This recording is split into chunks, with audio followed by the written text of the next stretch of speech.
לצאת ממצרים. פרשת בשלח אנחנו כבר יוצאים ממצרים. כבר יוצאים בנקודה מאוד מאוד מהותית. קוראים את הים. לא רק יוצאים ממצרים, אלא עוברים את הים. מה זה לעבור ים? מה זה להיות עבריים? שייך לעם עברי שהם עברו את הים. מה זה ים? מה קורה בים? ואיך זה עוד חלק מתהליך היציאה לחירות. דיברנו, עלול להיות משועבד, אבל אולי נקודת השיעבוד הגדולה ביותר של האדם היא לחברה, לתובנות, למסקנות, לאקסיומות החברתיות, לתבניות שבהם הושיבו את האדם וכבר הוא חרוץ, הוא עצלן, הוא כזה, הוא כזה, לתובנות שבהם אנחנו מסתכלים אחד על השני. כשאנחנו משווים כל דבר, משווים ילד לילד, משווים עוגה לעוגה, משווים אותנו למישהו אחר, באמת כשאנחנו משווים אנחנו עבדים. כי אתה עבד לנורמה, לאקסיומה שנמצאת פה. בעולם שבו ההשוואה שולטת אין אף אחד טוב. בעולם שבודקים מי הכי יפה אין אף אחד יפה. כי גם זאתי שנבחרה כהכי יפה היא באמת לא יפה, היא רק בהשוואה. ועוד שנה, שנתיים, שלוש, חודשיים היא כבר לא תהיה יפה. בעולם שבו בודקים מי הכי חכם, אז אין אף אחד חכם. בעולם שבודקים מי הכי אהוב, אין אף אחד אהוב. בעולם של השוואה, כולנו עבדים למציאות, לעולם של טבע, לנורמה, לאקסיומה כוללת, לתפיסה חברתית שאנחנו לא מסוגלים לצאת ממנה. מה זה ים? מים זה שיא עולם הטבע. עולם המים, עולם הטבע, זה העולם של מה שהיה הוא שיהיה. דיברנו על פרעה, דיברנו על היאור, דיברנו על הלינוס, אבל יש עוד משהו במים. למי אפשר לקרוא את הים ולראות יבשה? המים זזים ורואים יבשה. זה בדיוק מה שקרה ביום השלישי לבריאה. יקבעו המים אל מקום אחד ותראה היבשה. מקום יבש, יבשה, אפשר לעבור. ההבדל הגדול בין ים ליבשה הוא לא בעולם הדומם. יש הרבה יותר דומם, יש הרבה יותר קרקע בעולם המים בים מאשר ביבשה. גם בעולם הצומח יש יותר צמחים בים מאשר ביבשה. וגם בעולם החי יש הרבה יותר בעלי חיים בים מאשר ביבשה.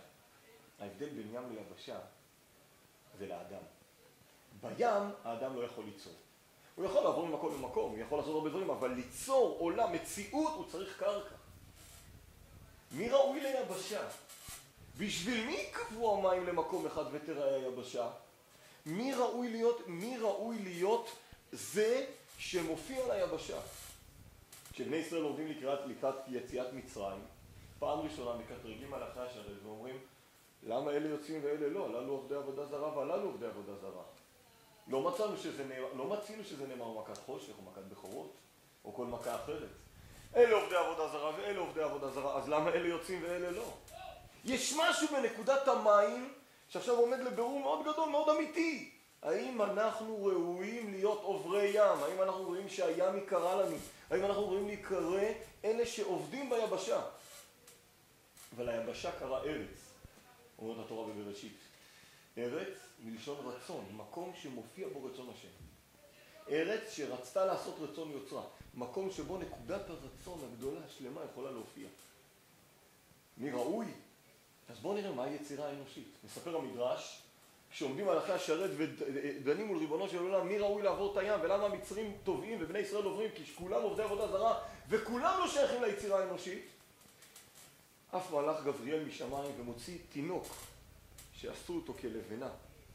הוא אומר, זאת היצירה המצרית. יש עמים שכל יצירתם היא על הבנייה, היא על הערס, היא על דיכוי, היא על מקום של עם אחר. ויש עם שהולך לעבוד משהו אחר. הוא הולך לצעוק חירות. יש עם שהולך לצעוק שוויון 4,000 שנה לפני שהעולם יגלה את המילה הזאת, במרנסנס, במהפכה הצרפתית. יש עם שהולך לצעוק מימוש עצמי וחירות, ולתקן עולם מלכות שידעי שכל העולם עוד אוכלי בעלי חיים חיים ועובדי אלילים.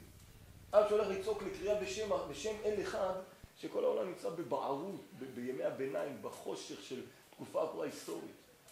יש עם שאלפי שנים אחר כך, העולם כולו יבין מה זה ספר ספרים.